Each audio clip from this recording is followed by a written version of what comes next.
बिस्मिल्लाहिर्रहमानिर्रहीम। अस्सलाम वालेकुम। Physics class 9 chapter number 4 turning effect of forces. इस वीडियो में मैं आपको इस चैप्टर के न्यूमेरिकल्स करवाऊंगी। सेक्शन बी स्ट्रक्चर्ड क्वेश्चन का क्वेश्चन नंबर 1 का पार्ट बी है।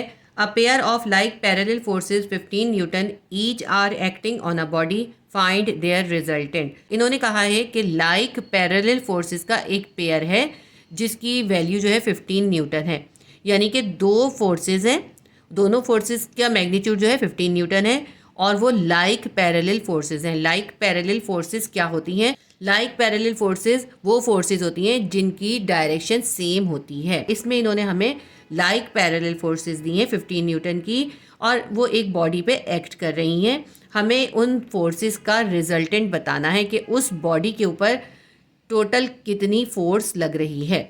इसको अब हम सॉल्व करते हैं। पहले आपको मैं थोड़ा सा एक्सप्लेन कर दूं। सपोज कीजिए ये एक बॉडी है, इसके ऊपर दो फोर्सेस एक्ट कर रही हैं। ये F1 फोर्स है और ये F2 फोर्स है। ठीक है, दो फोर्सेस हैं F1 एंड F2। दोनों फोर्सेस लाइक पैरेलल फोर्सेस हैं। लाइक पैरेलल फोर्सेस वो फोर्सेस होती हैं जिनकी डायरेक्शन सेम होती है। तो देखिए मैंने दोनों का एरो ऊपर की तरफ बनाया जिससे दोनों फोर्सेस की सेम डायरेक्शन पता चल रही है। तो अगर हमें ये बताना है कि इस बॉडी के ऊपर ये जो लाइक पैरेलल फोर्सेस एक्ट कर रही हैं, इन दोनों का नेट रिजल्टेंट फोर्स क्या होगी, तो जब लाइक पैरेलल फोर्सेस किसी बॉडी पे एक्ट करती हैं तो रिजल्टेंट फोर्स जो होती है वो उन फोर्सेस का सम होती है। यानी उन फोर्सेस को अगर हम प्लस कर देते हैं तो हमारे पास रिजल्टेंट फोर्स आ जाती है। ठीक है, ये होता है रूल।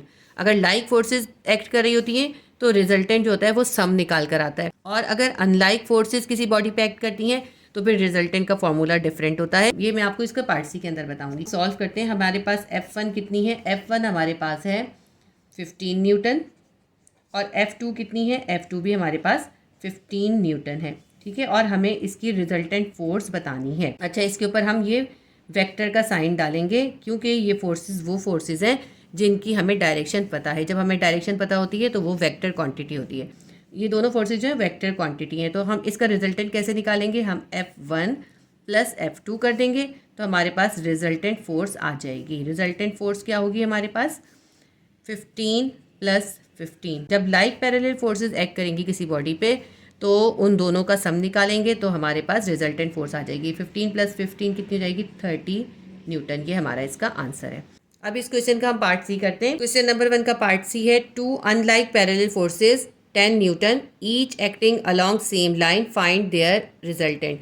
इन्होंने कहा है दो अनलाइक फोर्सेस हैं और दोनों का मैग्नीट्यूड कितना है? 10 न्यूटन है। दो 10 न्यूटन की अनलाइक पैरेलल फोर्सेस किसी बॉडी पे एक्ट कर रही हैं, हमें उसका रिजल्टेंट बताना है। इसको ड्रॉ करके बताती हूँ मैं आपको। ये वैसे ज़रूरी नहीं है बनाना, मैं आपको समझाने के लिए बता रही हूँ। ये एक बॉडी है, इस पर दो 10 न्यूटन की फोर्सेज एक्ट कर रही हैं। F1 फोर्स हो गई ये और F2 फोर्स जो है वो नीचे की तरफ एक्ट कर रही है क्योंकि ये अनलाइक पैरेलल फोर्सेस हैं। अनलाइक पैरेलल फोर्सेस की डायरेक्शन ऑपोजिट होती है। ये पैरेलल तो होती हैं बट ऑपोजिट डायरेक्शन में होती हैं। देखिए ये भी पैरेलल थी, ये भी पैरेलल हैं, लेकिन ऑपोजिट डायरेक्शन में होती हैं। जब हमारे पास अनलाइक पैरेलल फोर्सेस होती हैं तो उनका रिजल्टेंट फोर्स जो निकालते हैं वो डिफरेंट होती है। हम क्या करेंगे? F1 प्लस, क्योंकि देखिए इसकी डायरेक्शन ऑपोजिट है ना F2 की, तो हम लिखेंगे माइनस F2। अगर हम इसको सॉल्व करें तो F1 plus minus minus F2 आ जाएगी। जब भी अनलाइक पैरेलल फोर्सेस किसी बॉडी पे एक्ट करती हैं तो उसकी जो रिजल्टेंट फोर्स होती है वो उन दोनों फोर्सेस के डिफरेंस के बराबर होती है, यानी माइनस करने से आती है। तो अब हम इसको सॉल्व कर लेते हैं। देखिए ये मैंने आपको सिर्फ समझाने के लिए लिखा है, इसका सॉल्यूशन असल में यहाँ से यहाँ तक है। इसका भी मैं सॉल्यूशन करना शुरू करती हूँ। अब हम इसका सॉल्यूशन स्टार्ट करते हैं। ठीक है, सबसे पहले हम डेटा बना लेते हैं। F1 कितनी है हमारे पास, और ये क्योंकि वेक्टर क्वांटिटी है इसके ऊपर हम एरो डालेंगे। F1 भी है 10 न्यूटन और F2 कितनी है हमारे पास? F2 भी हमारी 10 न्यूटन है। तो हमें रिजल्टेंट फोर्स यानी F फाइंड करनी है। F हम कैसे फाइंड करेंगे? F1 प्लस, और क्योंकि F2 जो है वो हमारे पास माइनस में है, माइनस F2 लिखेंगे हम। ठीक है, तो ये बन जाएगी हमारी resultant force F1 plus minus minus F2। अब इसके अंदर हम वैल्यू सब्स्टिट्यूट कर देते हैं। ये F1 हमारे पास है 10 न्यूटन और F2 हमारे पास है 10 न्यूटन। 10 में से 10 निकालेंगे तो रिजल्टेंट फोर्स कितनी होगी? 0 होगी। जब भी किसी बॉडी पे दो अनलाइक पैरेलल फोर्सेस एक्ट करती हैं तो उनका रिजल्टेंट फोर्स जो होती है, यानी उन पे टोटल जो एक्ट करने वाली फोर्स होती है वो 0 होती है। दोनों फोर्सेज एक दूसरे को कैंसिल कर देती हैं क्योंकि दोनों का मैग्नीट्यूड इक्वल होता है, दोनों पैरेलल होती हैं और ऑपोजिट डायरेक्शन में होती हैं। जबकि जब लाइक पैरेलल फोर्सेज किसी बॉडी पे एक्ट करती हैं तो रिजल्टेंट फोर्स यानी उस बॉडी पे टोटल लगने वाली फोर्स जो होती है वो उन दोनों के सम के इक्वल होती है। तो ये हमारा क्वेश्चन नंबर 1 सॉल्व हो गया। क्वेश्चन नंबर 2 का पार्ट बी है 3 forces 12 newton along X axis, 8 newton making an angle of 45 with X axis and 8 newton along Y axis. कहते हैं 3 फोर्सेज एक्ट कर रही हैं। पहली फोर्स जो है वो 12 न्यूटन के जो एक्स एक्सिस पे एक्ट कर रही है। दूसरी फोर्स जो है 8 न्यूटन की है जो कि एक्स एक्सिस के साथ 45 डिग्री का एंगल बना रही है। और तीसरी फोर्स जो है वो 8 न्यूटन की है जो कि वाई एक्सिस के अलॉन्ग है, यानी वो 90 का एंगल बनाएगी। हमें फाइंड क्या करना है इसके अंदर? नंबर 1 है फाइंड देयर रिजल्टेंट, हमें रिजल्टेंट फोर्स फाइंड करनी है। Number 2 find the direction of the resultant force, हमें उस रिजल्टेंट फोर्स की डायरेक्शन भी फाइंड करनी है, यानी हमें उसका एंगल भी फाइंड करना है। तो ये बहुत इंपॉर्टेंट न्यूमेरिकल है, आपने इस न्यूमेरिकल को ज़रूर करना है और इससे रिलेटेड जो भी एग्जाम्पल मौजूद है वो एग्जाम्पल भी ज़रूर करनी है। मैं आपको एग्जाम्पल्स भी करवाऊंगी इसकी, सारे न्यूमेरिकल्स की, जितनी भी इंपॉर्टेंट पॉइंट है मैं आपको साथ साथ बताती भी चलूँगी। आप वीडियोज़ को पूरा देखा करें, ध्यान से देखा करें। बहुत से इंपॉर्टेंट पॉइंट होते हैं जो कि आपके एग्जाम से रिलेटेड होते हैं और इंशाल्लाह ताला मैं आपको इस चैप्टर की भी तमाम इंपॉर्टेंट चीज़ें कराऊंगी, बाकी तमाम चैप्टर्स भी कंप्लीट कराऊंगी। इससे पहले मैं आपको फिजिक्स का चैप्टर 1, 2, 3 भी करवा चुकी हूँ।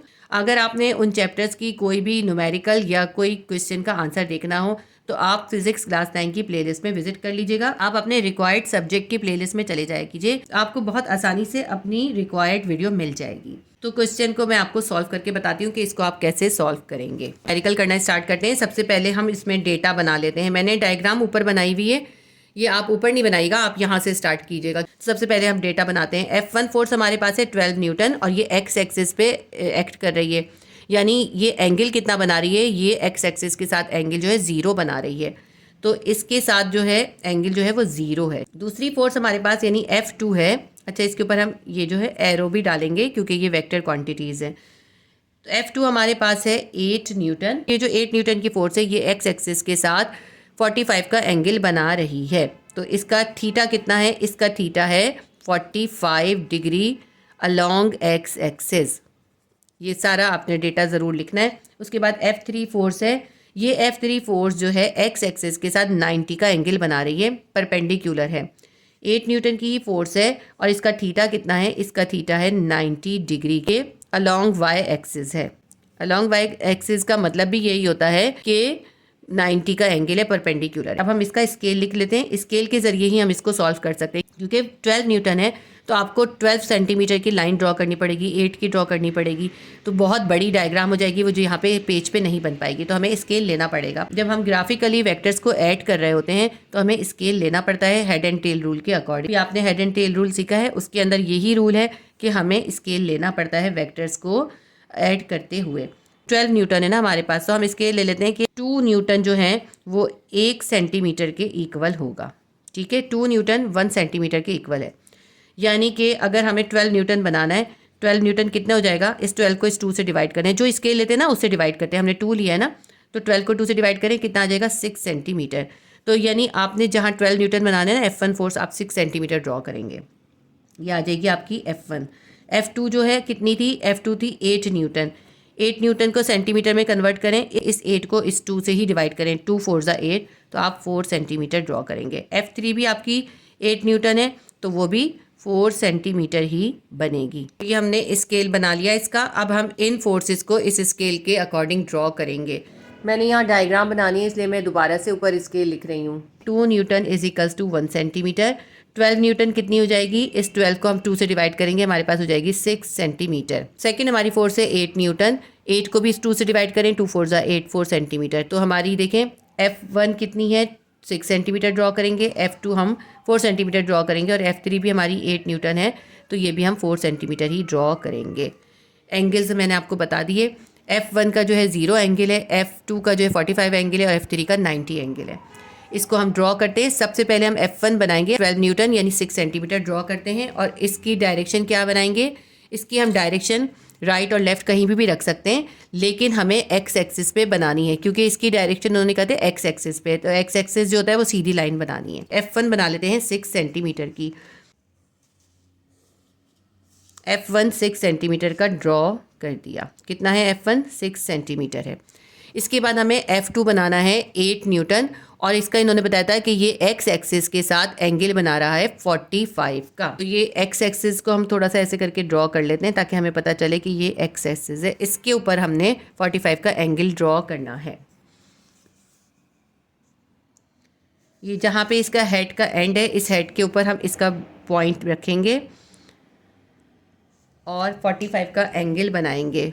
यहाँ से देखें तो 45 ये आ रहा है, 45 का एंगल ये है। ठीक है, एक हल्की सी लाइन आप इसकी 45 का एंगल पहले ड्रॉ कर लीजिए, इससे जो ना आपकी कोई मिस्टेक नहीं होगी। ठीक है, अब हम वेक्टर F2 को इस एंगल के ऊपर 4 सेंटीमीटर ड्रॉ करेंगे, क्योंकि वेक्टर कितना है 4 सेंटीमीटर है। क्योंकि देखिए मैं इसके बहुत मोटे मार्कर से काम कर रही हूँ, तो हो सकता है थोड़ा सा मेजरमेंट में मेरे फ़र्क आ जाए। ये बारीक पेंसिल से काम किए जाते हैं। ठीक है, ये हमने F2 वेक्टर बना दिया जो कि एक्स एक्सिस के साथ 45 का एंगल बना रहा है। ठीक है, F1 F2 वेक्टर बन गए। उसके बाद थर्ड हमारी फोर्स है F3 8 न्यूटन, जो कि वाई एक्सिस पे, वाई एक्सिस का मतलब है 90 का एंगल बना रही है। तो यहाँ पे सबसे पहले रख के आप यहाँ पे 90 का एंगल ड्रॉ कर लीजिए पेंसिल से। लाइट से ड्रॉ कीजिएगा क्योंकि वो मिटा देंगे हम बाद में। ये एंगल हम इसलिए बनाते हैं ताकि हमारा जो आंसर है ना वो गलत ना हो जाए। जैसे देखें ये आ रहा है 90 का एंगल, तो मैं यहाँ पे 90 का एंगल पहले ड्रॉ करूँगी, उसके बाद मैं इसके ऊपर वेक्टर ड्रॉ करूँगी। वेक्टर हमने बनाना है 8 न्यूटन यानी 4 सेंटीमीटर का। 4 सेंटीमीटर का वेक्टर हम यहाँ से ड्रॉ कर लेते हैं। ये आ गया 4 सेंटीमीटर का वेक्टर F3 हमने बना लिया। कितना है 4 सेंटीमीटर। ठीक है, अब ये हमारे वेक्टर्स ड्रॉ हो गए। तो ये जो हमने ये एंगल्स की लाइंस डाली थी ना, इसकी हमें ज़रूरत नहीं है, इसको हम मिटा देंगे। ये हमने सिर्फ इसलिए डाली थी ताकि हमारे वेक्टर जो हैं वो गलत ना हो जाएं। बहुत थोड़ा सा भी ख़राब हो जाता है ना, ज़रा सा भी डिफरेंट हो जाता है तो हमारा आंसर गलत आ जाता है। अब ये हमने F1 F2 F3 head and tell rule से ज्वाइन कर लिए। अब हमें रिजल्टेंट वेक्टर बनाना है, जो इसका लास्ट स्टेप है। रिजल्टेंट वेक्टर बनाने के लिए क्या करते हैं, हम फर्स्ट वेक्टर की टेल को लास्ट वेक्टर के हेड से ज्वाइन कर देते हैं। इसको ज्वाइन कर देंगे, बहुत ध्यान से ज्वाइन कीजिएगा, ज़रा सा भी फ़र्क हो जाता है तो हमारा आंसर चेंज हो जाता है। थोड़ा सा मुझसे हो गया है फ़र्क, पेन से कर रही हूँ इस वजह से। अगर आप पेंसिल से करोगे तो आप मिटा के ठीक कर सकते हैं, पेंसिल से ही बनाइएगा।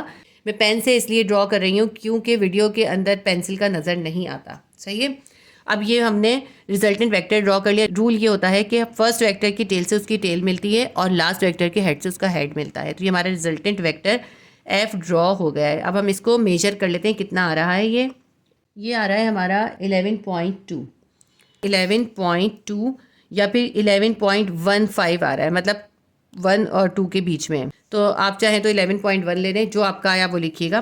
तो मैं हमारा वेक्टर F कितना आ रहा है इसके अंदर, हमारा वेक्टर F आ रहा है 11.1। अब ये 11.1 जो है ना, ये सेंटीमीटर में आया है। इसको हम न्यूटन में कन्वर्ट करेंगे तो हमने स्केल क्या लिया था, हमने 2 न्यूटन 1 सेंटीमीटर के लिया था। तो हम जो भी हमारा आंसर आएगा उसको हम 2 से मल्टीप्लाई कर देंगे। इसका आंसर क्या आ जाएगा 22.2 न्यूटन। ये न्यूटन में कन्वर्ट हो गया और हमारा आंसर भी आ गया। अब ये थोड़ा सा देखें बेतरतीब हो गया है काम। आपने इसको इस तरह से नहीं करना, आपने सबसे पहले ये डेटा बनाना है और ये सब इसके अंदर सॉल्व करके दिखाना है, स्केल लिखना है, उसके नीचे आपने ये डायग्राम बनानी है। ठीक है, मैंने क्योंकि डायग्राम पहले से बनाई हुई थी ना, इसलिए थोड़ा सा ये इस तरह से हो गया है। आप इसके ऊपर लिख लीजिए, ये इंपॉर्टेंट क्वेश्चन है और इसको आपने बहुत अच्छी तरह करना है। मेजरमेंट चेंज हो सकती है, एंगल चेंज हो सकते हैं, लेकिन इस तरह का क्वेश्चन आपके एनुअल एग्जाम में आता है और इस चैप्टर से एक क्वेश्चन एनुअल एग्जाम में न्यूमेरिकल का आता है। ये रिजल्टेंट वेक्टर हमारे पास आ गया 22.2 न्यूटन। बनाते हुए 0.1 का 0.2 का फ़र्क हो सकता है आपका इसके अंदर 22.3 आ जाए या 22.4 आ जाए। ठीक है, ये थोड़ा बहुत जो है ड्रॉ करते हुए थोड़ा सा डिफरेंस आ जाता है। तो हमारा ये क्वेश्चन नंबर 2 का पार्ट बी भी सॉल्व हो गया। सेक्शन बी क्वेश्चन नंबर 3 का पार्ट बी करेंगे। A gardener is driving a lawn mower with a force of 80 newton that makes an angle of 40 degree with the ground। एक गार्डनर अपने lawn के अंदर जो मशीन चला रहा है, उस मशीन के ऊपर वो 80 न्यूटन की फोर्स अप्लाई कर रहा है और वो मशीन जो है ज़मीन के साथ 40 डिग्री का एंगल बना रही है। हमें इसमें फाइंड क्या करना है, नंबर 1 हमें फाइंड करना है फाइंड इट्स हॉरिजॉन्टल कंपोनेंट और number 2 find its vertical component. वो फोर्स जो 80 न्यूटन की है और 40 का एंगल बना रही है, हमें उसके हॉरिजॉन्टल कंपोनेंट यानी Fx भी फाइंड करना है और उसके वर्टिकल कंपोनेंट्स यानी Fy भी फाइंड करने हैं। तो इस न्यूमेरिकल को हम सॉल्व करते हैं। देखिए इसकी मैंने एक छोटी सी डायग्राम बनाई है देखिए, जब भी कोई मशीन ज़मीन पे चलाई जा रही होगी ना, अगर हम यहाँ से उसको हाथ से पकड़ के चला रहे हैं तो वो ज़मीन के साथ एक एंगल बना रही होगी। इस मशीन के ऊपर 80 न्यूटन की फोर्स अप्लाई हो रही है और ये मशीन इस ज़मीन के साथ 40 का एंगल बना रही है। तो एंगल कितना है, थीटा या एंगल कितना है, 40 डिग्री है।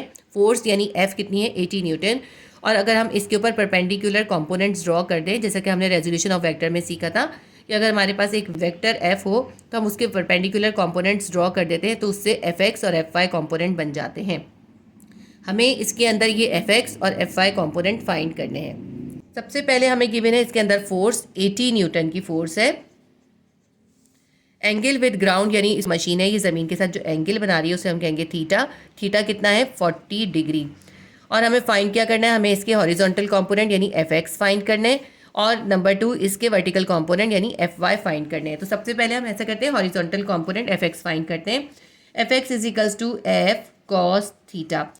फोर्स का वो कंपोनेंट जो एक्स एक्सिस पे होता है यानी एफ एक्स को हम फाइंड करते हैं कॉस थीटा से, और जो ये वर्टिकल कंपोनेंट यानी वाई एक्सिस पे जो कंपोनेंट होता है उसको हम साइन थीटा से फाइंड करते हैं।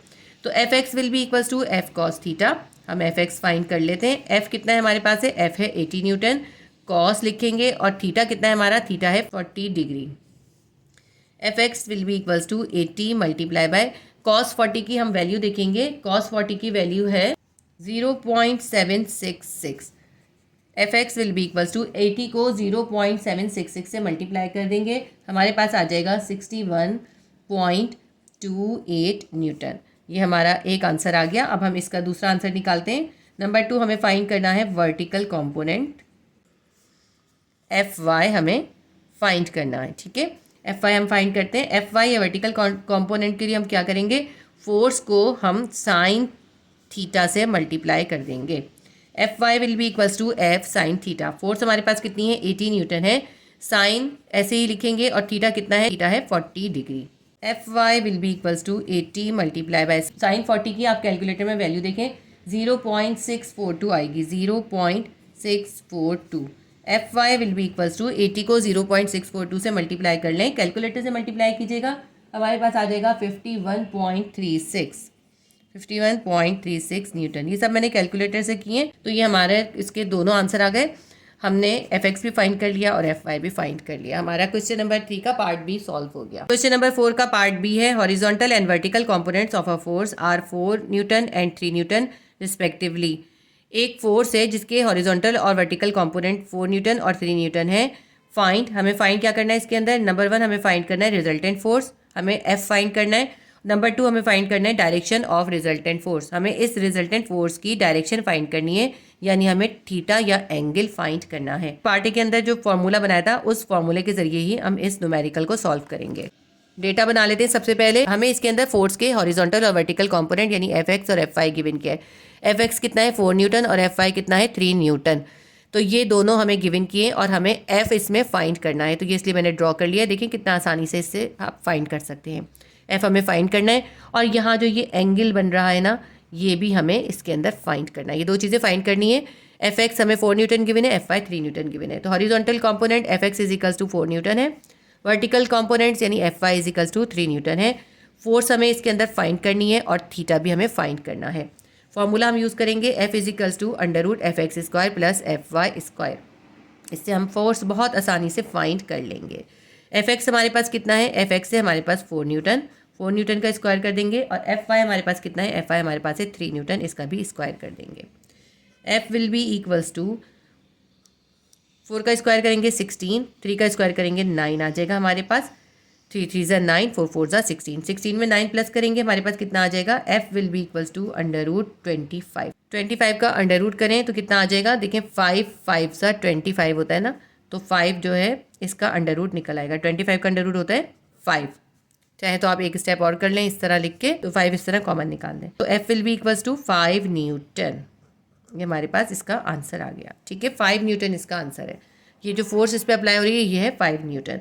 अब हमें इसके फोर्स का डायरेक्शन फाइंड करनी है। यहाँ पे आप डायरेक्शन फाइंड करेंगे, डायरेक्शन ऑफ फोर्स यानी थीटा हम इसके अंदर फाइंड करेंगे। थीटा का फाइंड करने का फॉर्मूला होता है theta will be equals to tan inverse multiply by F Y upon F X. याद रखिएगा एफ वाई ऊपर आता है और एफ एक्स नीचे आता है। थीटा हम यानी डायरेक्शन ऑफ फोर्स फाइंड कर लेंगे इससे। tan इनवर्स ऐसे ही लिखेंगे अभी हम। और एफ वाई की वैल्यू क्या है, एफ वाई हमारे पास था 3 न्यूटन और एफ एक्स कितना था 4 न्यूटन। यहाँ पे हम लिख देते हैं मल्टीप्लाई बाय 3 डिवाइडेड बाय 4। ठीक है, एफ वाई 3 था, एफ एक्स हमारा 4 था। Theta will be equals to tan inverse, अभी ऐसे ही लिख लेते हैं। 3 को 4 से डिवाइड करें, हमारे पास आ जाएगा 0.75। अब 0.75 का हम tan का इन्वर्स देखेंगे। तो इसके लिए हम सबसे पहले यहाँ शिफ्ट दबाएंगे, उसके बाद हम यहाँ पे 10 दबाएंगे, टी आ गया 10, और उसके बाद जो वैल्यू है वो प्लेस कर देंगे। 0.75 हमारी वैल्यू है, ये हमने प्लेस कर दी। आप ये देखें यहाँ पे आ रहा है 10 - 1 0.75, ब्रैकेट क्लोज करके इक्वल कर देंगे। हमारे पास इसकी वैल्यू आ गई 36.8698। आपको ये वीडियो के अंदर हो सकता है वैल्यू सही दिखाई नहीं दे रही हो, लेकिन आपने इसको कैलकुलेटर में खुद करना है। मैं आपको फिर बता देती हूँ। आप सबसे पहले शिफ्ट दबाएंगे, फिर आप ये 10 दबाएंगे, उसके बाद जो वैल्यू होगी वो आप इसके अंदर पुट कर देंगे। 0.75 हमने पुट कर दिया, फिर हम इक्वल करेंगे तो हमारे पास ये आंसर आ गया 36.86989। थीटा कितना आ रहा है हमारे पास 36.869। ठीक है, 36.869 ये हमारे पास आ रहा है। और इसके ऊपर हम एंगल भी डालेंगे, इस तरह भी लिख सकते हैं हम। Angle will be equals to 36.8 है तो 37 भी लिखा जा सकता है। अगर हम इसको राउंड ऑफ करेंगे तो 36.8 को राउंड ऑफ करें 37 बन जाएगा। चाहे आप ये पूरा लिख लें, चाहे आप 37 लिख लें, दोनों ही इसके आंसर करेक्ट होंगे। रिजल्टेंट फोर्स एफ भी फाइंड कर ली, वो है 5 न्यूटन। एक्स एक्सिस के साथ ये फोर्स जो है 37 का एंगल बनाएगी, या 36.869 का एंगल बनाएगी। क्वेश्चन नंबर 4 का पार्ट बी भी सॉल्व हो गया। क्वेश्चन नंबर 5 का पार्ट बी है, a spanner of 0.5 metre length can produce a torque of 300 newton metre. इसमें हमें गिवन है कि एक स्पैनर है 0.3 मीटर लेंथ का और वो 300 न्यूटन मीटर का टॉर्क प्रोड्यूस कर रहा है। तो हमें दो चीज़ें फाइंड करनी है। Number 1 is determine the force applied on it. तो हमें ये फाइंड करना है कि इसके ऊपर कितनी फोर्स अप्लाई हो रही होगी। ये तो इसका न्यूमेरिकल 1 है, और ये जो पार्ट 2 है ये इसका न्यूमेरिकल 2 है। न्यूमेरिकल 2 में हमसे कहते हैं what should be the length of the spanner if the torque to be increase to 500 newton metre with same applied force. इसके न्यूमेरिकल नंबर 2 के अंदर जो है हमसे कहते हैं कि आपने ये बताना है कि स्पैनर की लेंथ कितनी होगी अगर वो स्पैनर 500 न्यूटन मीटर का टॉर्क प्रोड्यूस कर रहा है, और उसके ऊपर जो फोर्स अप्लाई हो रही है वो वही फोर्स है जो कि हम इसके पार्ट 1 के अंदर निकालेंगे। यानी वही फोर्स इस दूसरे स्पैनर पे अप्लाई कर रहे हैं और उसके अंदर 500 न्यूटन मीटर का टॉर्क प्रोड्यूस हो रहा है। तो आपने ये बताना है कि अब उस दूसरे स्पैनर की लेंथ कितनी है। ठीक है, दोनों एक दूसरे से रिलेटेड है, क्योंकि जो हम इसमें फोर्स निकालेंगे वही फोर्स हम इसके अंदर यूज़ करेंगे। तो ये मैं आपको दोनों एक साथ ये न्यूमेरिकल करवाऊंगी। ज़रूरी नहीं है एग्जाम में दोनों आए, इसका एक पार्ट भी आ सकता है और हो सकता है इसी तरह दोनों भी आ जाए। मैं आपको इसका सॉल्यूशन करवाती हूँ। क्वेश्चन नंबर 5 का पार्ट बी का पार्ट 1 करेंगे। सबसे पहले तो हम डेटा बनाते हैं। लेंथ ऑफ स्पैनर यानी डी कह लें या इसको आप आर कह लीजिए, क्योंकि आपकी बुक में इसको आर से ही शो करा है, तो इसलिए हम भी आर ही लिख लेते हैं। ठीक है, लेंथ ऑफ स्पैनर ये आर इसके अंदर कितना है, आर इसके अंदर है हमारे पास 0.3 मीटर, इतनी लेंथ का स्पैनर है। तो उसके अंदर टॉर्क प्रोड्यूस हो रहा है 300 newton metre N M. 300 newton metre का टॉर्क इसमें प्रोड्यूस हो रहा है। हमें बताना है कि इसके ऊपर कितनी फोर्स अप्लाई हो रही है। इसके अंदर हम फॉर्मूला यूज़ करेंगे टॉर्क का। Torque will be equals to force multiply by moment arm. लेकिन हमें इसके अंदर टॉर्क मालूम है, फोर्स हमें फाइंड करनी है, मोमेंट आर्म भी हमें मालूम है। मोमेंट आर्म क्या होता है, यही आर ही होता है। तो टॉर्क किसके बराबर होता है, torque is equals to F multiply by R के। हमें इसके अंदर टॉर्क मालूम है और फोर्स हमें फाइंड करनी है, तो हम फोर्स को यहाँ पे छोड़ देते हैं, आर को जो है हम टॉर्क के पास ले जाएंगे। यहाँ मल्टीप्लाई हो रहा है, टॉर्क के पास जाके डिवाइड हो जाएगा। क्या इक्वेशन बन जाएगी हमारी, इक्वेशन बन जाएगी F will be equals to torque divided by R. ठीक है, अब इसके अंदर हम वैल्यू सब्स्टिट्यूट कर देते हैं और इसका आंसर निकाल लेते हैं। टॉर्क हमें गिवन था 300 न्यूटन और आर हमारे पास है 0.3। 300 को 0.3 से आप कैलकुलेटर से डिवाइड करें तो आपके पास आंसर आ जाएगा 1000 न्यूटन। ठीक है, कितनी फोर्स अप्लाई होगी, 1000 न्यूटन की फोर्स इस पे अप्लाई होगी। अब हम इसका क्वेश्चन नंबर 5 का पार्ट बी का पार्ट 2 करते हैं। ये जो पार्ट 2 है ये पार्ट 1 से ही रिलेटेड है, क्योंकि हमें इसके अंदर ये कहा है कि जो पार्ट 1 के अंदर फोर्स निकली है ना, वही फोर्स इसके अंदर हमें यूज़ करनी है। यानी कितनी फोर्स अप्लाई होगी, 1000 न्यूटन की फोर्स अप्लाई हो रही है, जिससे टॉर्क प्रोड्यूस हो रहा है 500 न्यूटन मीटर का। हमें फाइंड करना है कि उस स्पैनर की लेंथ कितनी होगी, यानी मोमेंट ऑफ आर्म कह लें, मोमेंट ऑफ आर्म कितना होगा। इसको हमने इसमें डी से शो करा है, लेकिन आपकी बुक में क्योंकि आर से शो करा है हम आर ही लिखते हैं। तो लेंथ ऑफ स्पैनर यानी आर हमें इसके अंदर फाइंड करना है। फॉर्मूला हम वो यूज़ करेंगे, torque is equals to F multiply by R होता है। तो हमें इसमें आर फाइंड करना है, हम आर को यहीं छोड़ देंगे और एफ जो है आर के साथ मल्टीप्लाई हो रहा है, इक्वल की दूसरी तरफ जाएगा, टॉर्क के पास जाएगा, जाके डिवाइड हो जाएगा। हमारी इक्वेशन बन जाएगी R will be equals to torque divided by F. अब इसके अंदर हम वैल्यू सब्स्टिट्यूट कर देते हैं। टॉर्क को हमें डिवाइड करना है फोर्स से। टॉर्क हमारे पास है 500 न्यूटन मीटर, हमें इस टॉर्क को डिवाइड करना है फोर्स से। फोर्स हमारे पास है 1000 न्यूटन। 500 को 1000 से डिवाइड करेंगे, हमारे पास आ जाएगा 0.5 मीटर। 1/2 कह लें या 0.5 मीटर कह लें। तो ये हमारा क्वेश्चन का आंसर आ गया। क्वेश्चन नंबर 5 के पार्ट 1 का आंसर आया है 1000 न्यूटन और पार्ट 2 का आंसर आया है 0.5 मीटर। तो हमने क्वेश्चन नंबर 5 बी के पार्ट 1 और पार्ट 2 दोनों सॉल्व कर लिए। क्वेश्चन नंबर 6 का पार्ट बी करेंगे। A uniform meter rule is supported at its center is balanced by two forces 12 Newton and 20 Newton. एक यूनिफॉर्म मीटर रूल है जिसके सेंटर के अंदर उसका फलक्रम या सपोर्ट है और इस यूनिफॉर्म मीटर रूल को दो फोर्सेस बैलेंस कर रही हैं। एक फोर्स है 12 न्यूटन की और दूसरी है 20 न्यूटन की। अब इसके अंदर हमें इस डेटा को लेके दो क्वेश्चन सॉल्व करने हैं। क्वेश्चन नंबर 1 करेंगे इसका। If 20 newton force is place at a distance of 3 metre from pivot, find the position of 12 newton force on the other side of pivot. कहते हैं कि देखें वो जो मीटर रूल है उसके फलक्रम से 3 मीटर के डिस्टेंस पे जो है एक फोर्स है 20 न्यूटन की। तो आपको बताना यह है कि जो दूसरी 12 न्यूटन की फोर्स है वो फलक्रम या पिवट से कितने डिस्टेंस पर होगी, यानी हमें इस दूसरी फोर्स का फलक्रम से डिस्टेंस या मोमेंट आर्म बताना है। पहले हम इसका पार्ट 1 सॉल्व कर लेते हैं, उसके बाद ही हम इसका पार्ट 2 रीड करेंगे और फिर उसे सॉल्व करेंगे। देखिए इसके अंदर ये 1 मीटर रॉड बनाइए और इसके सेंटर में इसका फलक्रम रखा है। इसके साइड ए के ऊपर फोर्स F1 है और साइड बी के ऊपर फोर्स F2 अप्लाई हो रही है। फोर्स F1 है 12 न्यूटन और फोर्स F2 है 20 न्यूटन। इन दोनों फोर्सेस का इस सेंटर के साथ जो डिस्टेंस है वो उसका मोमेंट आर्म कहलाएगा। फोर्स F2 जो कि 20 न्यूटन की फोर्स है उसका मोमेंट आर्म OB हमें गिवन है। ये डिस्टेंस है 3 मीटर। ये इस फलक्रम से 3 मीटर के डिस्टेंस पर है, यहाँ लिख लेते हैं हम। और हमें फाइंड क्या करना है इसके अंदर, हमें फोर्स F1 जो कि 12 न्यूटन है उसका मोमेंट आर्म OA हमें फाइंड करना है। ये हमें गिवन नहीं है, ठीक है। तो हम डेटा बनाते हैं। फोर्स F1 हमारे पास है 12 न्यूटन और फोर्स F2 यानी सेकंड फोर्स हमारे पास है 20 न्यूटन। अच्छा, moment arm of force F1 OA हमें फाइंड करना है। Moment arm of force F2 जो कि फोर्स F2 हमारी 20 न्यूटन की फोर्स है उसका मोमेंट आर्म हमें गिवन है 3 मीटर। हमें पता है जब किसी बॉडी पर दो फोर्सेस अप्लाई होती हैं जिनकी डायरेक्शन सेम होती है तो हम कहते हैं कि उस बॉडी के ऊपर कपल अप्लाई हो रहा है। तो जब किसी बॉडी पे कपल अप्लाई होता है तो उसका क्लॉकवाइज मोमेंट आर्म और anti clockwise moment arm equal होता है। तो हम सॉल्यूशन में लिखते हैं clockwise moment arm will be equals to anti clockwise moment arm. F1 multiply by OA will be equals to F2 multiply by OB, यानी force 1 और उसके मोमेंट आर्म का जो प्रोडक्ट है वो इक्वल होगा फोर्स 2 और उसके मोमेंट आर्म के प्रोडक्ट के।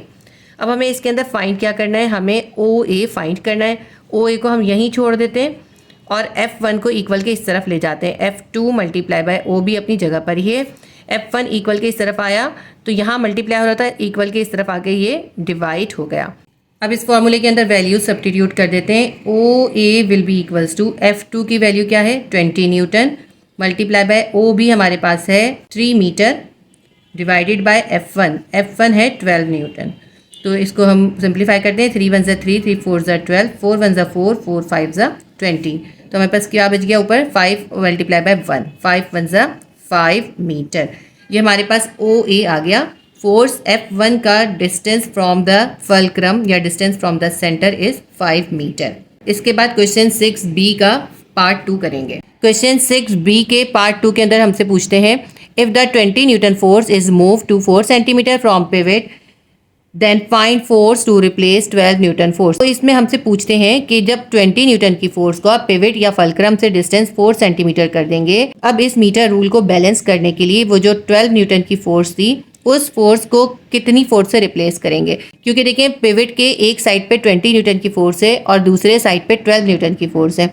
अगर हमने 20 न्यूटन की फोर्स का मोमेंट आर्म चेंज कर दिया है तो अब 12 न्यूटन की फोर्स का या तो हमें मोमेंट आर्म चेंज करना पड़ेगा या फिर फोर्स चेंज करनी पड़ेगी।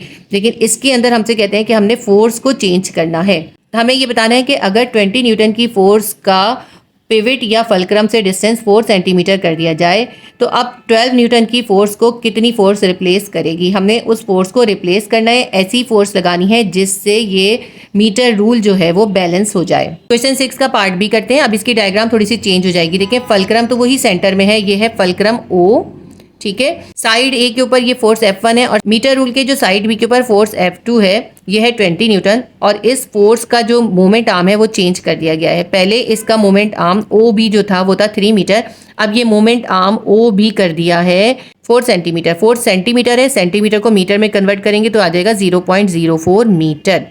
इतना छोटा इसका डिस्टेंस कर दिया है, यानी फोर्स F2 या वेट F2 को इस फल्क्रम से बहुत करीब कर दिया है। जब इसका मोमेंट आर्म चेंज हुआ है तो अब दूसरे साइड पे या तो मोमेंट आर्म चेंज करना पड़ेगा या फोर्स चेंज करनी पड़ेगी। लेकिन इस क्वेश्चन में हमसे कहा है कि हमें फोर्स को चेंज करना है। फोर्स F1 का मोमेंट आर्म जो है वो कितना है, वो जो हमने अभी फाइंड किया था 5 मीटर, इसको हमें इतना ही रखना है और हमें इस फोर्स को रिप्लेस करना है। F1 हमें फाइंड करनी है और F2 कितनी है, F2 20 न्यूटन ही है, ठीक है। अब ये डायग्राम हमारी कंप्लीट हो गई। अब इससे हम डेटा बनाते हैं। फोर्स F2 हमारे पास है 20 न्यूटन, फोर्स F1 हमें फाइंड करनी है।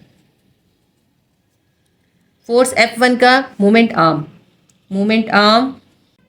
ऑफ फोर्स F1 यानी OA कितना है, जो अभी हमने इसके पार्ट 1 में फाइंड किया था 5 मीटर है। मोमेंट आर्म ऑफ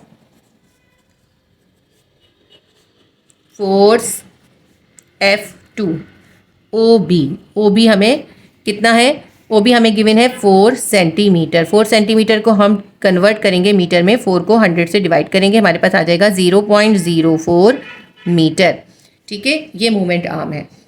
अब इसका हम सॉल्यूशन लिख लेते हैं। जब किसी बॉडी के ऊपर दो फोर्सेस अप्लाई होती है तो हम कहते हैं उस पर कपल अप्लाई हो रहा है, तो यानी इस बॉडी के ऊपर कपल अप्लाई हो रहा है। तो जब किसी बॉडी पे कपल अप्लाई होता है तो उस वक्त वो बैलेंस होती है जब उसका clockwise movement anti clockwise movement के इक्वल हो जाता है, ठीक है। तो हमें यही सॉल्यूशन करना है। Clockwise movement is equals to anti clockwise movement. Clockwise movement क्या है, क्लॉकवाइज मूवमेंट है हमारे पास F1 multiply by OA will be equals to F2 multiply by OB। हमें इसके अंदर F1 फाइंड करनी है तो हम F1 को यहीं छोड़ देते हैं, OA को इक्वल के इस तरफ ले जाते हैं, F2 मल्टीप्लाई बाय OB के पास ले जाते हैं। यहाँ ये मल्टीप्लाई हो रहा था, इक्वल के इस तरफ आके डिवाइड हो गया।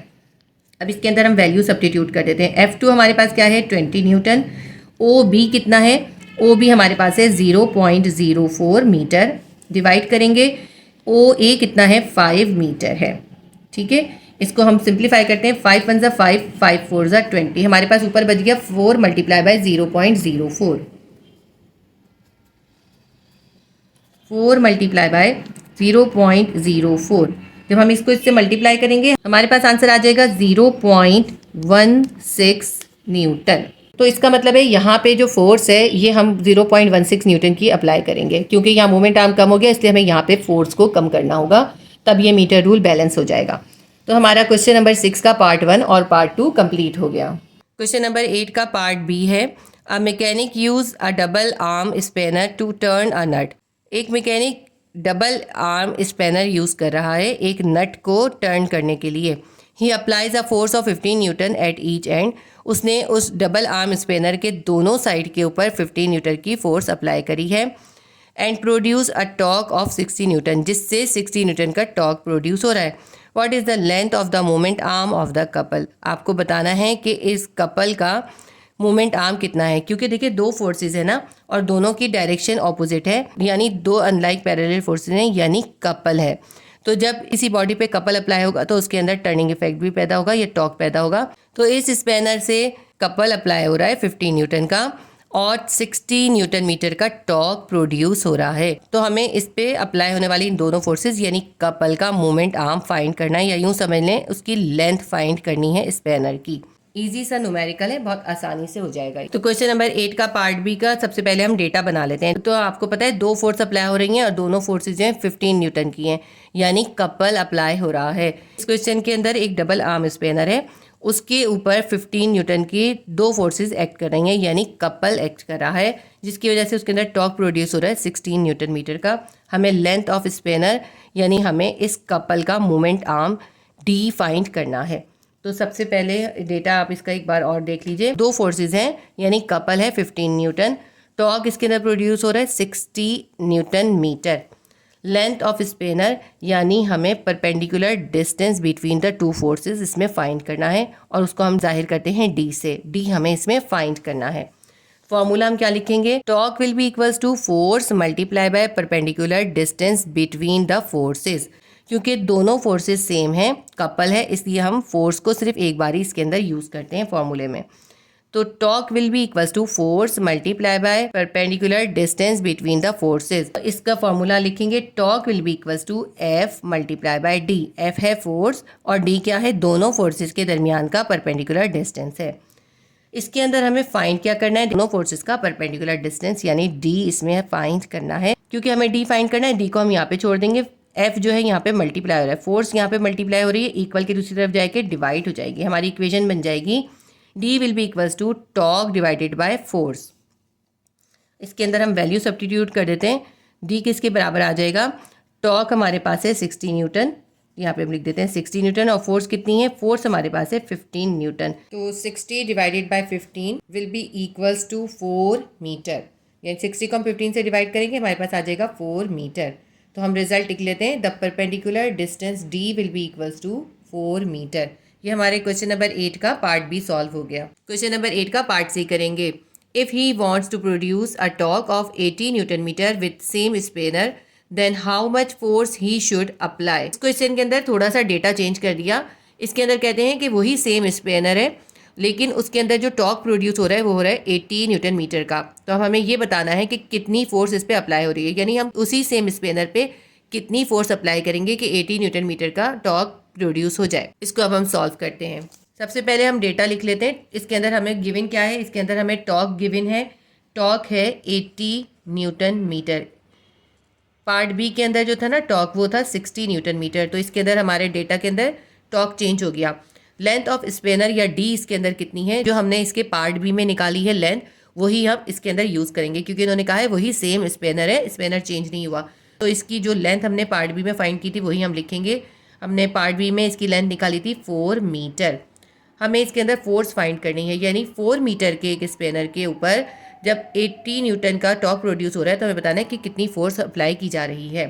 तो फॉर्मूला हम वो यूज़ करेंगे, torque is equals to force multiply by perpendicular distance between the forces. जो इसमें दोनों फोर्सेज हैं उनके दरमियान का परपेंडिकुलर डिस्टेंस यानी डी, उसको हम फोर्स से मल्टीप्लाई कर देंगे तो हमारे पास टॉर्क आ जाएगा। यानी torque will be equals to F into D. लेकिन इसके अंदर हमें एफ फाइंड करना है, तो हम एफ को यहाँ पे अकेला कर लेंगे। डी एफ के साथ मल्टीप्लाई हो रहा है, इक्वल के उस तरफ जाएगा, टॉर्क के पास जाएगा, तो जाके ये टॉर्क से डिवाइड हो जाएगा। अब हमारा फॉर्मूला ये बन गया। इस फॉर्मूले के अंदर हम वैल्यू सब्स्टिट्यूट करके फोर्स फाइंड कर लेंगे। Force will be equals to, torque हमारे पास कितना है 80 न्यूटन मीटर, परपेंडिकुलर डिस्टेंस या लेंथ ऑफ स्पेनर हमारे पास है 4 मीटर। 80 को 4 से डिवाइड कर दें हम, हमारे पास आंसर आ जाएगा 4 2 ज़ा 8, 0 का 0, 20 न्यूटन। 4 मीटर के स्पेनर के ऊपर जब हम 20 न्यूटन की फोर्स अप्लाई करेंगे तो 80 न्यूटन मीटर का टॉर्क प्रोड्यूस होगा। आंसर हम लिख लेते हैं, by applying 20 newton force the torque of 80 newton metre will produce when the length of spanner is 4 metre. तो हमने ये इसका आंसर लिख दिया। ज़रूरी नहीं है आप इतना लंबा आंसर लिखिए, आप शॉर्टली भी लिख सकते हैं। दूसरा आंसर जो लिख सकते हैं मैं वो भी आपको बता देती हूँ। हम इसका दूसरा आंसर लिख लेते हैं, the 20 newton force will be applied. ये अगर हम रिजल्ट लिखते हैं ना, इससे बहुत अच्छा इम्पैक्ट जाता है। रिजल्ट हमें लिखना चाहिए, जब भी न्यूमेरिकल करें उसके नीचे उसका रिजल्ट जरूर लिखा करें। तो ज़्यादा बेहतर ये है कि आप इसकी बजाय ये छोटा सा एक रिजल्ट लिख लें। ठीक है, तो हमारे क्वेश्चन नंबर 8 का पार्ट सी भी सॉल्व हो गया। क्वेश्चन नंबर 9 का पार्ट बी करेंगे। A uniform metre rule is balanced at the 30 centimetre mark when a load of 0.80 newton is hung at the 0 mark. कहते हैं कि एक मीटर रूल है जिसको बैलेंस करने के लिए उसके ऊपर 0.80 न्यूटन का लोड जो है वो 30 सेंटीमीटर के डिस्टेंस पे उसके 0 मार्क से लगाया गया है। यानी जो उसका 0 मार्क है ना, जिसके ऊपर वो उसका फलक्रम है, उसके फलक्रम से 30 सेंटीमीटर के फासले के ऊपर 0.80 न्यूटन का एक वेट लगा के उसे बैलेंस किया गया है। तो हमें फाइंड क्या करना है, हमें इसमें दो चीज़ें फाइंड करनी है। नंबर 1 हमें फाइंड करना है at what point on the rule is the centre of gravity of the rule. हमने बताना है कि उस मीटर रूल का जो सेंटर ऑफ ग्रेविटी है वो किस पॉइंट पर होगा। नंबर 2 हमें क्या बताना है, number 2 calculate the weight of the rule. हमें इस रूल का वेट भी कैलकुलेट करना है। देखिए, क्योंकि अगर कोई मीटर रूल है उसके ऊपर आपने बैलेंस करने के लिए एक फोर्स या वेट लगा दिया, लेकिन उस मीटर रूल का अपना भी वेट होगा ना, वो वेट जिस पॉइंट पर एक्ट कर रहा होगा हमें वो पॉइंट बताना है, वो कहलाता है सेंटर ऑफ ग्रेविटी। और दूसरा हमें वो वेट भी बताना है कि उस यूनिफॉर्म मीटर रूल का अपना वेट कितना होगा। ये काफ़ी कॉम्प्लिकेटेड न्यूमेरिकल है।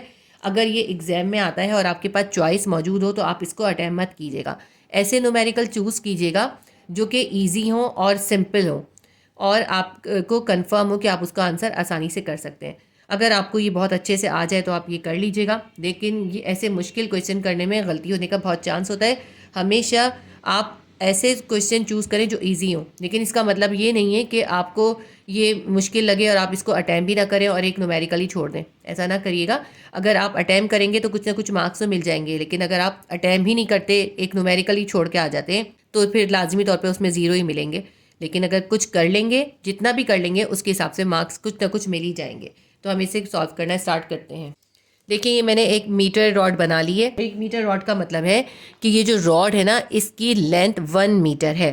देखिए, इसमें इन्होंने हमें अलग से इस क्वेश्चन में नहीं कहा कि इस रॉड की लेंथ 1 मीटर है, लेकिन इस क्वेश्चन को आप ध्यान से पढ़ें तो इसके अंदर लिखा हुआ है a uniform metre rule. Uniform metre rule का मतलब क्या है कि ये जो रूल है या ये जो स्केल है ये 1 मीटर का स्केल है और यूनिफॉर्म है। अगर हमारे पास कोई भी यूनिफॉर्म रॉड होती है तो उसका जो सेंटर होता है, उस रॉड का सेंटर, वो उसका सेंटर ऑफ ग्रेविटी होता है। ये क्योंकि एक यूनिफॉर्म मीटर रूल है, इसलिए इसका सेंटर ऑफ ग्रेविटी किधर होगा, यानी इसका सारा वेट किस पॉइंट पर होगा, वो इस रॉड के बिल्कुल सेंटर में होगा। देखें, ये इस रॉड का सेंटर मैंने यहाँ बनाया है, ये इस रॉड का सेंटर है। इस रॉड के सेंटर को हम नाम दे देते हैं जी का। ऐसे ही नाम दिया है, ठीक है, ताकि हम इसको सॉल्व कर सकें आसानी से। कोई भी आप नाम देंगे फिर उसके हिसाब से आगे चेंज कीजिएगा।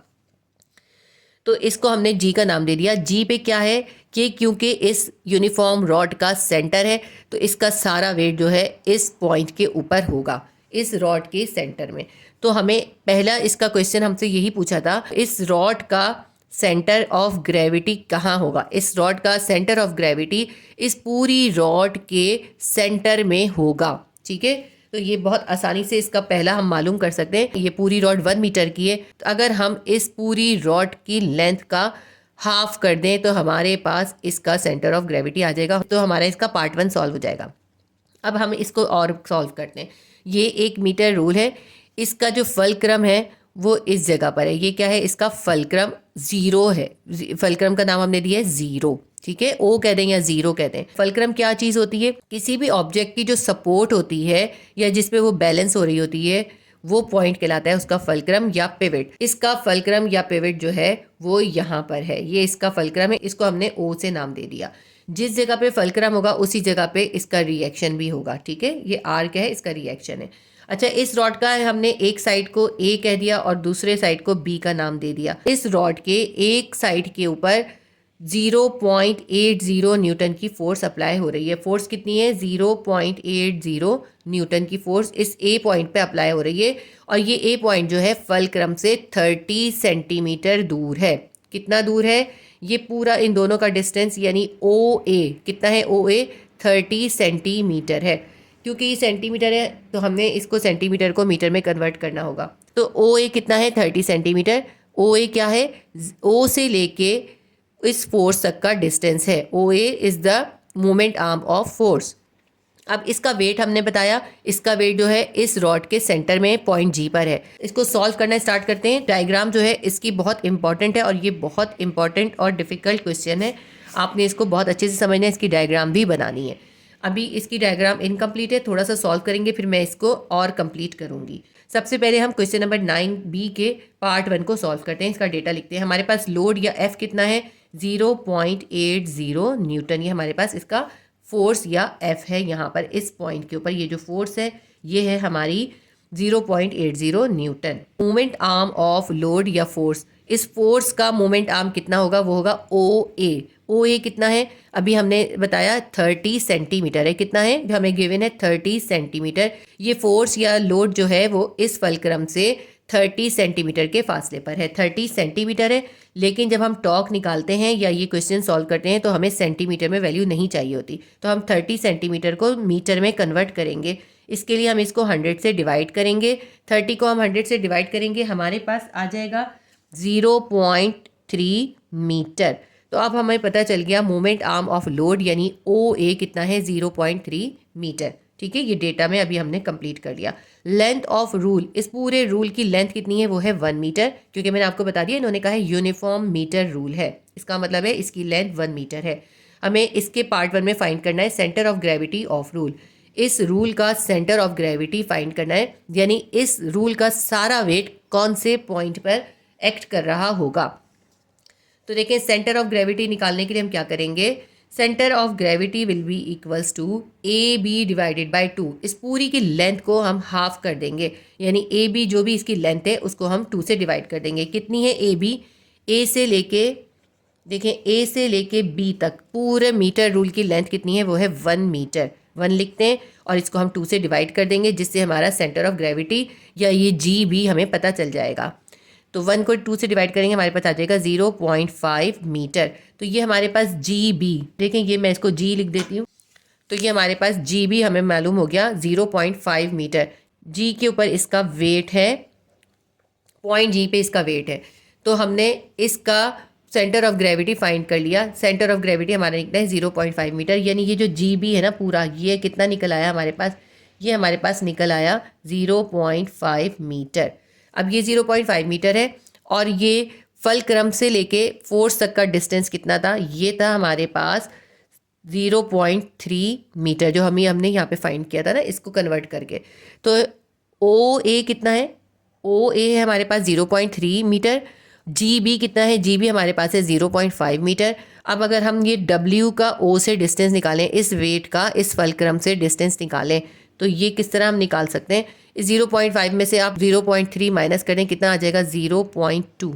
तो इस वेट का इस फलक्रम से डिस्टेंस होगा 0.2। कैसे निकाले 0.2, देखिए ये पूरा हाफ जो है 0.5 के बराबर है। हमने कहा ना ये हाफ जो है 0.5 है, ये पूरा हाफ भी 0.5 है। तो इस 0.5 में से हम ये 0.3 माइनस कर देंगे, हमारे पास 0.2 आ जाएगा। OA हमारे पास है 0.3, OG हमारे पास है 0.2, GB हमारे पास है 0.5। ये सब चीज़ें अभी हमने यूज़ करनी है। ये इसका फलक्रम है, तो यहाँ पे O पे इसकी एक रिएक्शन की फोर्स होगी जो कि 0 होगी। अब देखें ये हमारी डायग्राम कंप्लीट हो गई। ये डायग्राम इसके अंदर आपको लाजमी बनानी है। ये हमने डायग्राम कैसे कंप्लीट करी, थोड़ी कैलकुलेशन करी तब जाके कंप्लीट हुई है ये। और हमने इसका पार्ट 1 भी सॉल्व कर लिया। Centre of gravity of rule is equals to 0.5 metre. इस रूल का जो सेंटर ऑफ ग्रेविटी है वो होगा 0.5 मीटर के ऊपर। अब सेकेंड पार्ट के अंदर हमें इस मीटर रूल का वेट फाइंड करना है। सबसे पहले अब उसके लिए डेटा बना लेते हैं पार्ट 2 के लिए। लोड हमारे पास कितना है 0.80 न्यूटन, यानी फोर्स या लोड कितना है 0.80 Newton. Movement arm of force यानी फोर्स का फलक्रम से या पिवट से जो डिस्टेंस है वो कितना है, वो है OA, वो कितना है 0.3 मीटर। ये अभी हमने फाइंड किया था ना, यहाँ पे 0.3 मीटर कन्वर्ट किया था। वेट ऑफ रूल हमें फाइंड करना है। Movement arm of weight, metre rule के वेट का उस मोमेंट आर्म क्या होगा, वो होगा OG हमने अभी निकाला था 0.2 मीटर है। सबसे पहले सेंटर ऑफ ग्रेविटी निकाला, सेंटर ऑफ ग्रेविटी से हमने ये OG या मोमेंट आर्म ऑफ वेट निकाला है। पूरी डायग्राम इंपॉर्टेंट है डेटा के लिए। तो मोमेंट आर्म ऑफ W यानी OG कितना है, वो है 0.2 मीटर, जो हमने अभी फाइंड करा है। वर्किंग फार्मूला क्या यूज़ करेंगे, इसके अंदर हमें समीशन टॉर्क कितना होना चाहिए, वो होना चाहिए 0, क्योंकि उन्होंने कहा ये बैलेंस है। ये बैलेंस कब होगी, जब इनकी पर एक्ट करने वाली फोर्सेस इक्वल होंगी, यानी F और W दोनों इक्वल होंगी, तब जाके ये बैलेंस होगा। यानी इसके ऊपर एक्ट करने वाले तमाम टॉर्क्स का समीशन 0 होगा। सबसे पहले देखिए इसके ऊपर एक फोर्स एक्ट कर रही है F, और उसका मोमेंट आर्म कितना है, वो है OA। F मल्टीप्लाई बाय ओ ए। सबसे पहली फोर्स इसमें F है, उस फोर्स का मोमेंट आर्म है ओ ए। फोर्स को मोमेंट आर्म से मल्टीप्लाई कर देते हैं।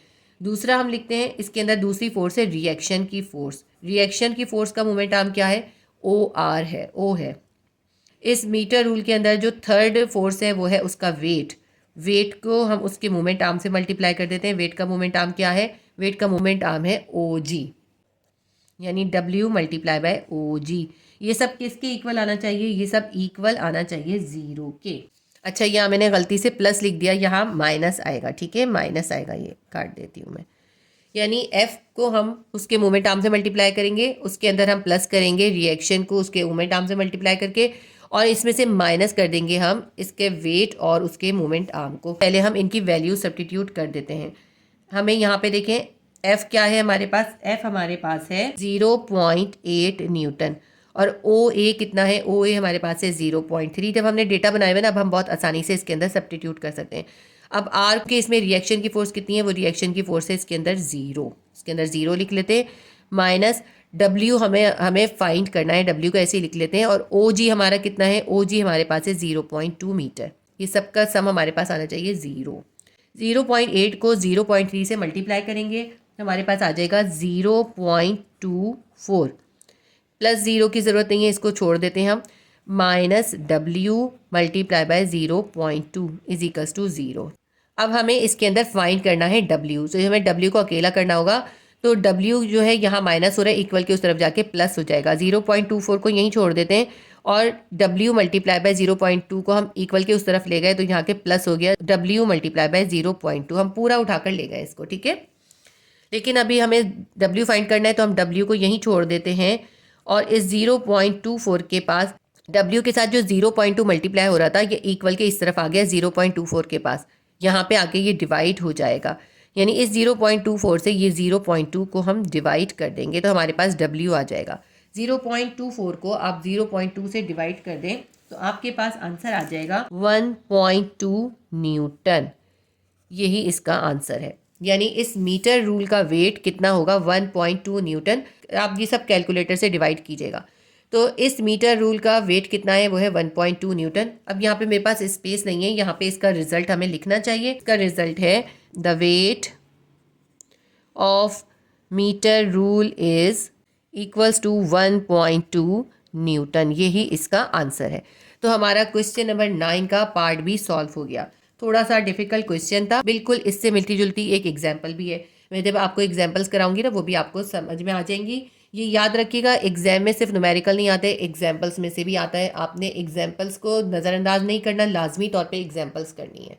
तो ये हमारे चैप्टर नंबर 4 के तमाम न्यूमेरिकल्स कंप्लीट हो गए। मैंने इससे पहले क्वेश्चन आंसर के साथ भी आपको न्यूमेरिकल कराए थे, लेकिन इससे मैंने तमाम न्यूमेरिकल सेपरेट कर दिए हैं, क्योंकि वो स्टूडेंट जो सिर्फ न्यूमेरिकल देखना चाहते हैं, तो इससे उनका वक्त ज़ाया नहीं होगा, वो सिर्फ न्यूमेरिकल देख सकेंगे। मैं बहुत जल्द आपको इसकी न्यूमेरिकल्स की एग्जाम्पल्स भी करवा दूंगी। उम्मीद करती हूँ वीडियो आपके लिए हेल्पफुल रही होगी। प्लीज़ वीडियो को लाइक कीजिए, शेयर कीजिए और सब्सक्राइब कर लीजिए, ताकि आपकी कोई भी इंपॉर्टेंट वीडियो मिस ना हो। अल्लाह हाफिज़।